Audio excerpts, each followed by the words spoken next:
Teaching excellence here. Marilyn Nolan is my counterpart. She's the faculty research coordinator. We're putting on this presentation with Lisa Manley, who is the director of our department here. We have Susan Hansen from the library, Susan Jane Bigelow from the library, and Danielle and Cynthia in the back from the library as well. So this is an initiative that we wanted to kind of just give you some information about OER, what is OER, Open Educational Resources, and then kind of just have a discussion. There's some faculty members, and if you don't mind, I'm going to put you on the spot, such as John Kanye, Cindy over here, who have started to try to develop some new tools relating to OER. So we're hoping to have a very good discussion today as well. So we'd like to have multiple people speak. We have a very short presentation, just kind of an overview, and then we'll get out into like breakout discussion, and you guys can offer some information. Okay. We can be black then. So to begin, what is OER? So OER stands for Open Educational Resources, and Marilyn is going to chime in with me here. And ladies, if there's anything that you would like to add at any point in time, please do so as well. We're going to talk about a definition of it. We went to a conference, which Marilyn was with me, and Susan Jane was there as well. So they're going to share some information there too. Basically, by definition, open educational resources, just to read from the board, are teaching, learning, research resources that reside in the public domain or have been released under an intellectual property license that permits their free use and repurposing by others. Okay, so what does it mean? Open means basically free plus permissions. What our goal here is to basically eliminate the high cost of the textbooks for students, and then provide other different types of materials that are out there and could be used in a lot of the different classrooms. So, I'll let you go and start, Marilyn, about the summit that we went to. Yeah, the summit, the Northeast Summit was at UMass in Amherst, and there were people from all over the country there about open educational resources. First day was probably a day we shouldn't have been there because it was all the leaders. The next day was for the ordinary people. We didn't know any better. We didn't know any better. The first day actually I think was better. I think you probably agree because you weren't there first day. But a lot of the things the second day were things that I think we kind of already kind of had some familiarity with. But it was really very, very interesting and well done. It was co-sponsored by Lumen Education, Lumen Learning, and also there was a grant from the Labor Department, actually before the current administration, otherwise we might not have had that, but anyway. It was a lot of information about how to set this up in various ways, starting with very small things, which is a course, doing a whole thing. SUNY and CUNY that got large amounts of money. They asked for $2 million, and they had money coming from the heavens. They got $8 million, and they had no idea they were going to get that much money. California's government has given them $5 million. So it's really taking on, and people are seeing how important it is for the equality for the people, especially they're talking a lot about community colleges and students who are not able to afford to have a good education. So it's that equality that's very important.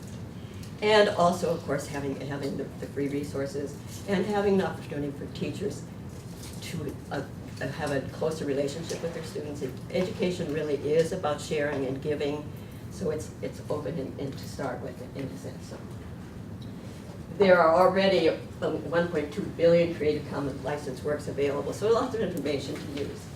But those permissions are the important part of this. That you can retain, reuse, revise, remix, and redistribute.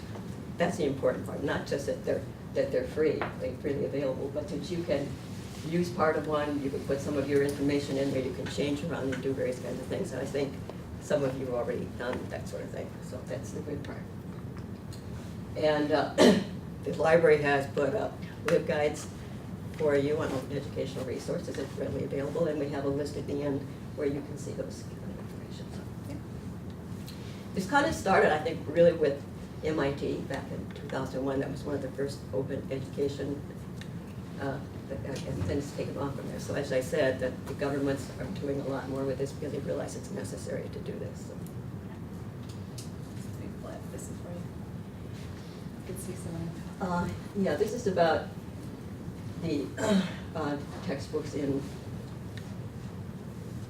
Well, just generally. Okay. So, yeah, and Connecticut is the next one. Yeah. So the how much the students are concerned about this. They're somewhat concerned and significantly concerned, and some don't care at all, which is probably true, but anyway. The costs have gotten much, much higher all the time. So they're going up 73%, more than 4 times the rate of inflation. So it's getting much more expensive. I know one of the books we were looking at yesterday is $187 on Amazon. And I talked to the bookstore here. He said he actually, more than half of our students do not get books from the bookstore. They get them through Amazon or other places. And he said he also tries to order used copies first, and then when they run out of used copies, then he buys the new copies. So trying to do what they can to help people out. Anything else there? I jumped to the Connecticut one. You want to tell about that? This is another bit of information that actually Marilyn had found, I think it was through Learning, yes, as well, that basically was talking about how much is spent in textbooks, and that was focusing between the years of 2014 2015, where over $147 million was spent in Connecticut alone on textbooks.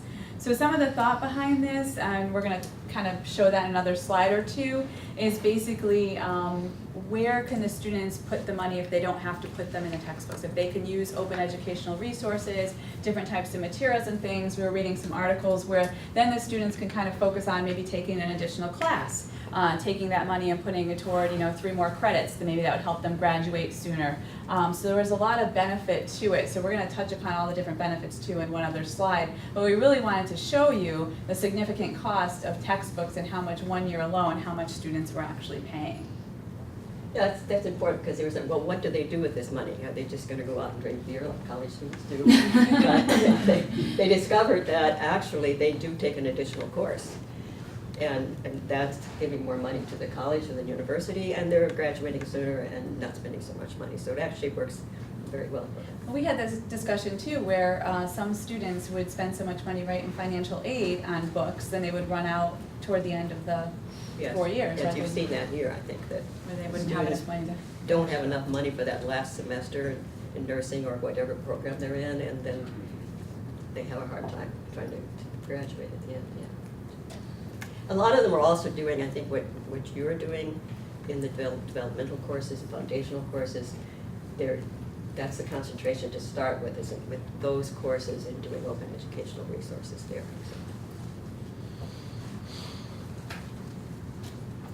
So this is one of the slides that we picked, like why choose OER, and we just kind of mentioned a couple of those quick things right there. The first thing, improving student success while saving the students money.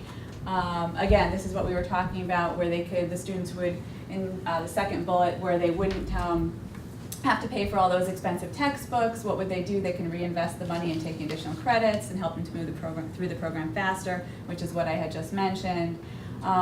They were doing some research studies here too. There was a study that was done at 48,000 colleges and universities where 93% of the students whose faculty used OER resources, basically the final course grades were either the same or better than a traditional textbook. So they've done a lot of research in this. One of the big leaders, as you mentioned before, is Learning. There's OpenStax. There's a lot of different ones. I'll put a list at the end, and if anybody wants the slide deck at the end, there's a lot of different places to gather these resources. But yeah, in the same token, there is a lot of benefit to that.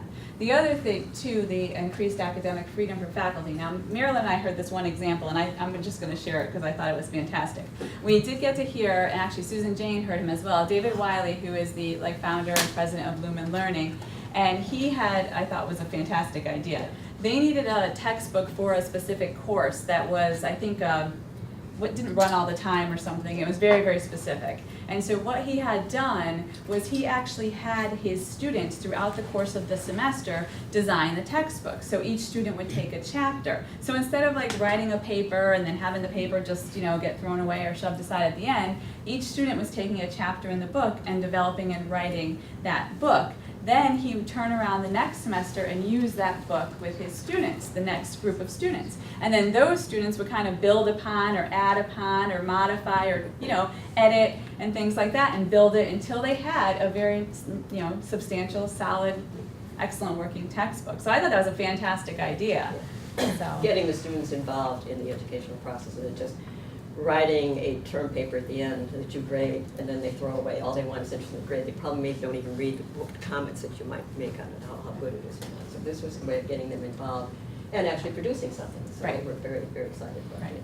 And producing something they'd use going forward and additional classes would use as well. So I thought that was a fantastic example because we don't have to take it. This is one of the reasons that Marilyn and I and ladies from the library want to have this discussion as just an open discussion because we're not starting like a huge initiative right now that this is what we have to do. But if we can take baby steps and we can kind of move forward and maybe develop like a community of practice and get some educators who are, you know, interested in this and involved in this, maybe, you know, take a lesson or two from your classes. You don't have to worry about the full course, but take a lesson or 2 or 3, and that way we can kind of, you know, slowly, you know, make some changes within the curriculum here at some of the courses at Goodwin.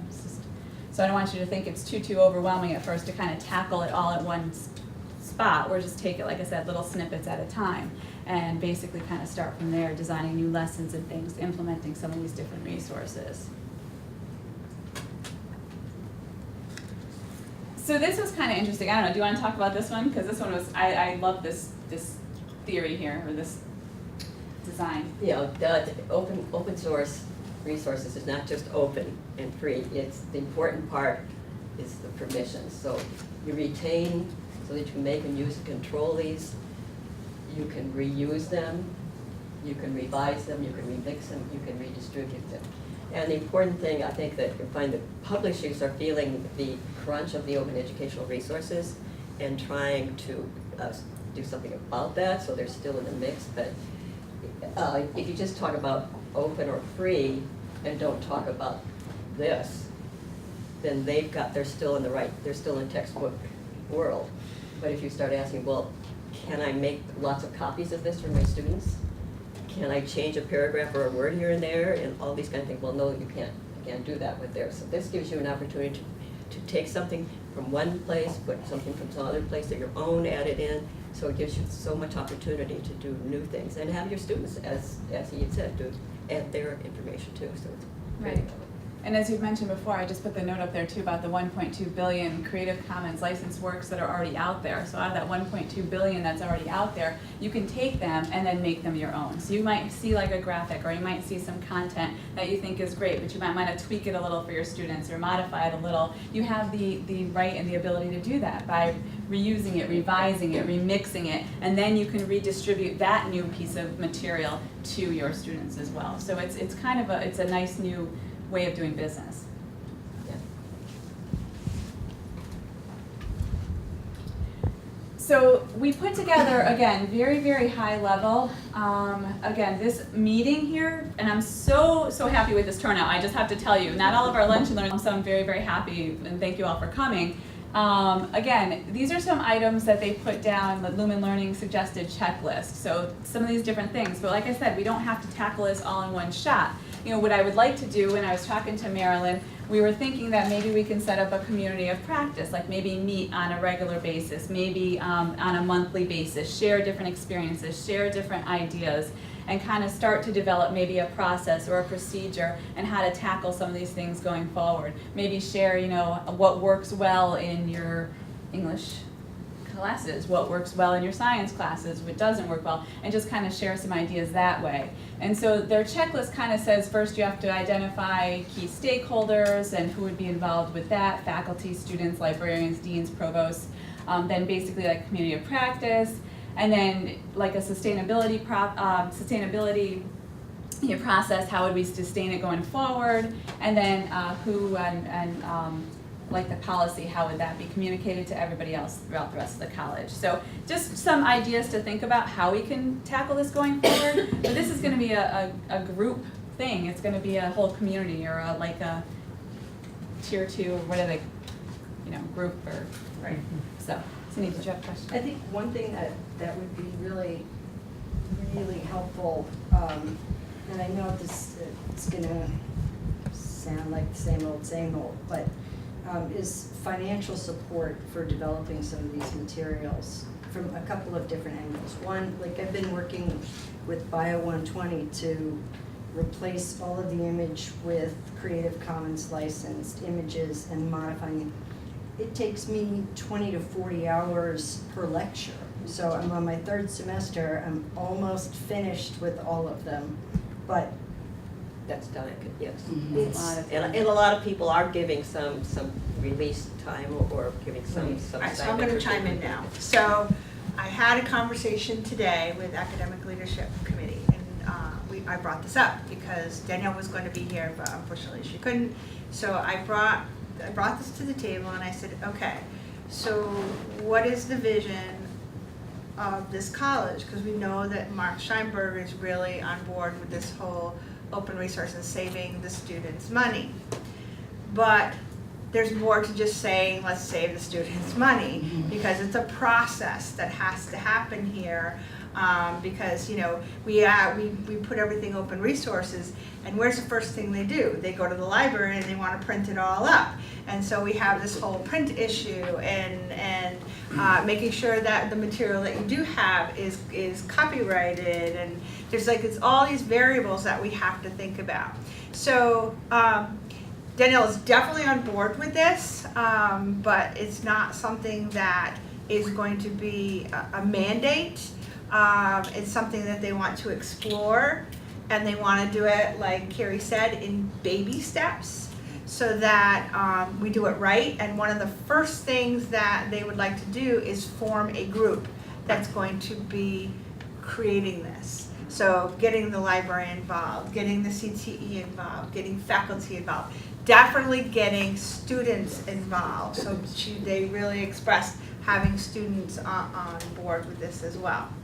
That's the first thing that we want to do.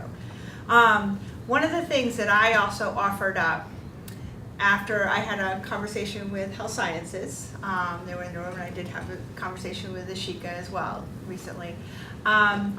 I know that you've been developing these things for OER, but yet we have these other master shells that go to the textbook. So my feeling is, since I have the ability to say yay or nay, to offer the opportunity for us to have two masters. One as a textbook, one as an OER, and try it out and see what works, and get a couple of faculty members who are willing to teach on that, making sure that everything's aligned with, you know, the outcomes, and so that everything's the same, have same benchmarks that you can measure to determine, you know, the strengths and whether it works, and if there's differences, and making sure that everything is taught so that the student walks out with what they need to move forward.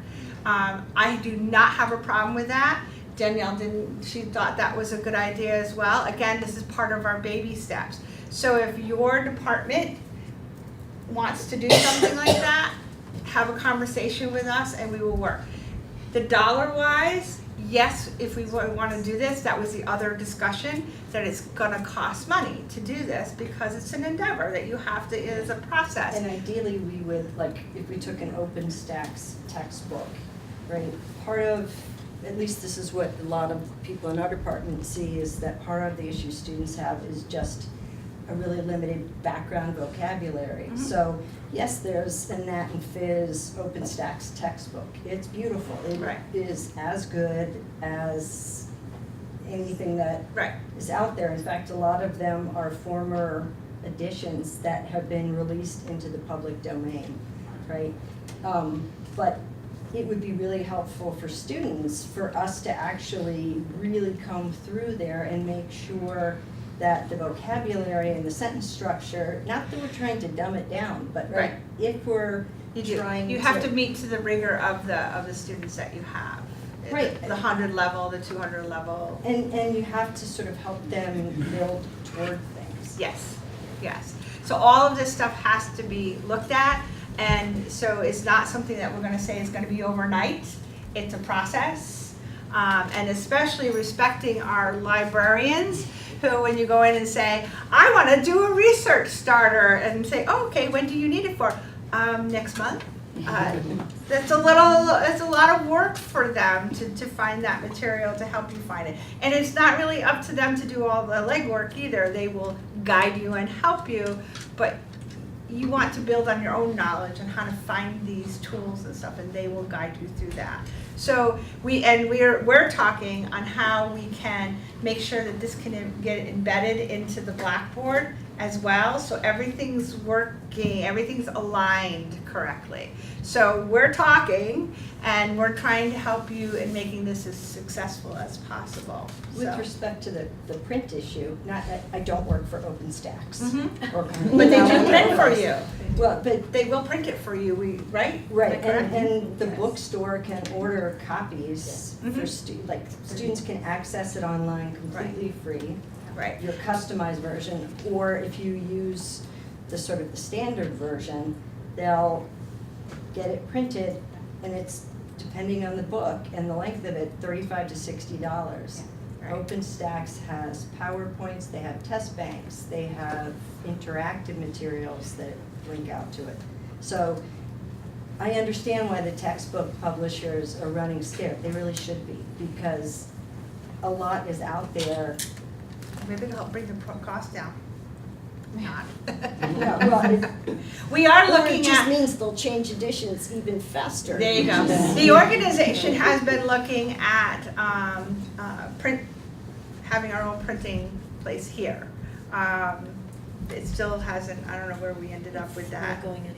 Not going anywhere right now. But your students print everything now as it is. I mean, every PDF, every PowerPoint you give them, they print their discussion boards, they print their quizzes, they print everything. Our students are not ready to just use electronic, and that's not necessarily part of OER. If they're gonna be happier printing it up, that's always gonna be a separate issue. Right, right. So that's that was the other conversation upstairs is, you know, maybe we're moving towards, you know, every student gets a laptop, you know, or tablet or something. That's a possibility down the line. But that group that we were talking about, that first initiative, getting that group together, could discuss those alternatives and variables. So I just want to give you a heads up that it is a positive that they do want to do this, but they don't want to jump into something that's gonna. Doesn't Springfield College, doesn't everybody there have laptops or use laptops or? There's not a requirement, Oh, yeah. no, but most students have them, they just don't bring them around. Somebody was telling me that, they thought that pretty much, though, I think I don't know what relationship they had with it. I don't know. Randy, do you have a? Well, I just want to say on the printing issue, I mean, I think it's great. I love the idea of open resources that are available for everyone. But I also think that the cognitive science suggests that students, especially foundational students, have a much easier time comprehending the material when it's printed out on an actual piece of paper than reading something off a screen. And I think that's, for instructors who transition to this model, I think that's an important thing to keep in mind. That I know it's expensive, but I think it's important that students have that option to be able to print out these kinds of resources, especially if they're, you know, large pieces of text that, you know, you want them to actually be engaged with and be maybe annotating and, you know, highlighting or, you know, whatever. Those are the things that a real book can do that you don't, a kind of experience you don't really get with an online document. That's why the OpenStax one was a good one too. So actually, I don't know if it's the next, yeah, the next one. And if anybody wants, I can send this PowerPoint out. So like some of the different websites that are out there in the OpenStax, it's openstax.org, openstax.org. And that particular one is the one that Cindy was talking about, where you can have the whole textbook printed for like $30 as opposed to buying the textbook hardcover for a couple $100 or whatever. But I did want to take a moment too, John, if you don't mind, I'll jump over to Blackboard because I know that the English classes, you guys have already started doing some of this work, so I asked John to come. So basically, on an initiative by Katie Gallagher, our Director of English, she started with English Comp. And because she's been teaching the CTRA students, and they don't have necessarily the textbooks, or they have access to them. So she decided to do some of this OER stuff. And then we made the decision to start moving down, in a sense, to the developmental classes. So English 88, which is GAP, and that's kind of separate, because it's a learning community. The textbook is going to be out of print, and it's $135. 89 is $145, and 99 is $160. So if they have to start at 88, we're talking about $440 that they, you know, and remember, that's even before they get into English Comp and the credit-bearing courses. So how much of their, you know, financial aid are they willing to to use, and should they have to repeat a course, God forbid, they're done. So if we can make the effort to do this kind of stuff, and this is Nicole Brewer. Nicole Brewer is my colleague, and she's kind of spearheaded the 99 stuff. So we give up the textbook. So what do? I mean, so we decided to go with a thematic approach. So in 99, we have a thematic approach that covers ethics, race, poverty, gender, LGBTQ, and the American dream. And we have readings for each one of those. And Danielle is our savior, because Danielle put together the LibGuide. I refuse to call it a research starter. I'm sorry, Susan. Because research starter, they think, oh, I can go there and do my research. No, you can't. You're going to read there. And then looking for a textbook, because no textbook really fit with what we wanted to do. So if you go to we go to the LibGuide, you see we have actually 2 textbooks, about writing a guide and writing for success. And on the course outline, they know exactly where to go and what chapter they need to use. So if we go there, right away, the table of contents, this is actually what they have to do. Reading and writing in college is the first thing. And then we have a huge section on grammar. So that in itself is fantastic. Readings, under each of these headings, we have basic readings.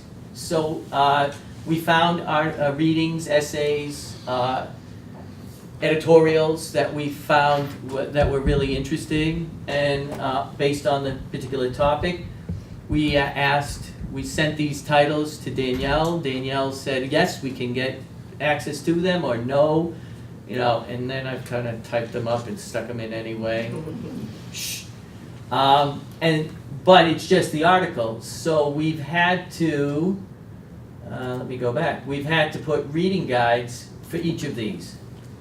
So we started this in the spring, and there were 5 of us who got together, and we just broke up into the various groups, and we even pulled Diane Sperger, who out of retirement, and said, Diane, read these 5 articles, put together a reading guide. And the reading guide is basically vocabulary that they may struggle with, and then specific questions. And we are focusing these questions on basic summary, analysis, synthesis, the critical thinking skills. And because I'm in UDL, I'm in the first cohort, we're going to UDLize these. So we're going to use various formats so that students have access to them. So we're starting with 99. We've decided for 89, because that's the intro course, that our theme is going to be like careers or Goodwin kind of subjects. So it's going to be health science, education, criminal justice, human services, and the environment. And we have articles that we've been gathering for that.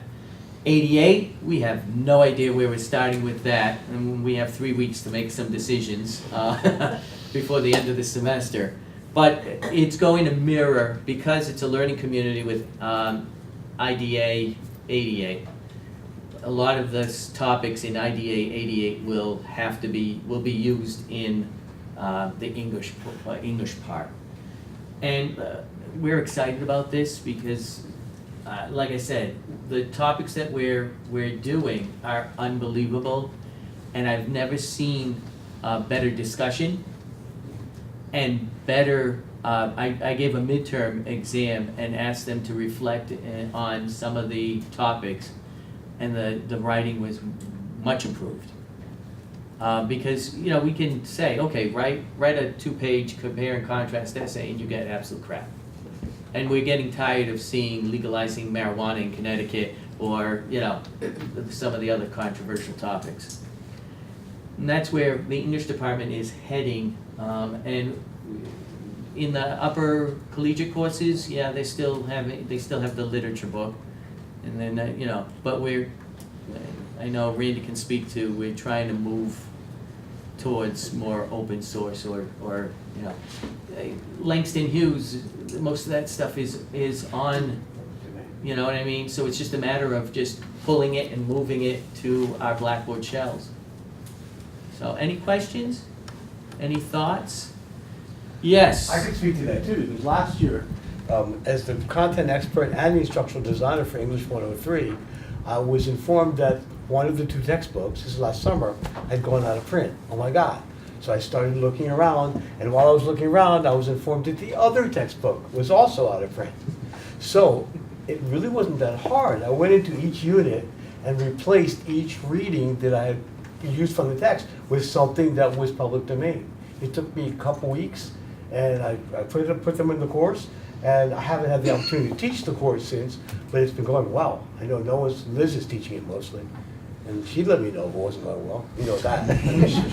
Yeah, so it's going well. So that was easy. And then today, I've been working on the new version of English 101, and I'm halfway through the 2nd unit, and I realized, wow, there's no textbook for this course. Nice job. That's what we're doing. Yeah, so we're actually doing that with English 101. Randy's developed it. So Yeah, we're moving forward. The textbook for 101 was more of, I don't know what, a reference guide. Yeah. And students, it wasn't your typical chapter 1 through chapter 16. And when I used it, I jumped around so much that the students' heads were spinning.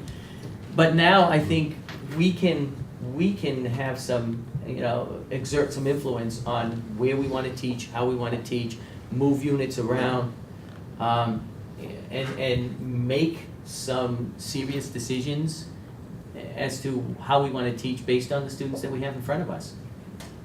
And some of these, some of these topics lend themselves to a lot of real rich discussion. When we talk about what is food, and is processed food? And these students who, they come in with their Wendy's bags. And you're going, is that healthy for you? And the fact that in the inner cities, there are no major supermarkets. So technically, they have food deserts. It just is awareness that some of our students understand, implicitly, and others, wow, really?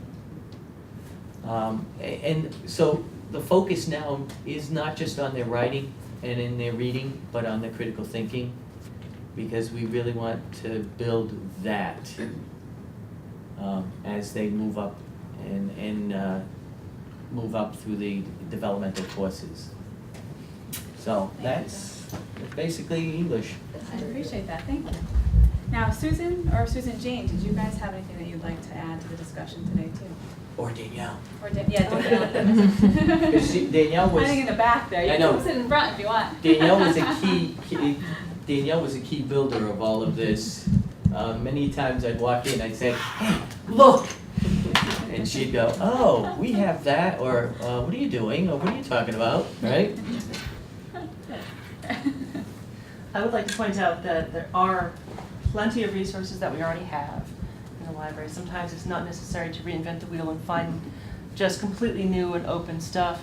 That we do have lots of ebooks in the library. We do have lots of journal articles in the library that are available because the library subscribes to them. And if the goal here is to save the students money, it's great to be able to put these things together. And you can always ask us if you need help with that sort of thing. Cindy's right though, it does take time. It does, and I think, Next time. I mean, one of the things I was gonna suggest that would be great as, at least for the sciences, as a starter, is a limited site license for Adobe Illustrator or some sort of reasonably sophisticated image and modifying program. Because Wikimedia Commons is amazing, right? Science is really diagram heavy, so, but they're not the diagrams maybe have more than we want them to know.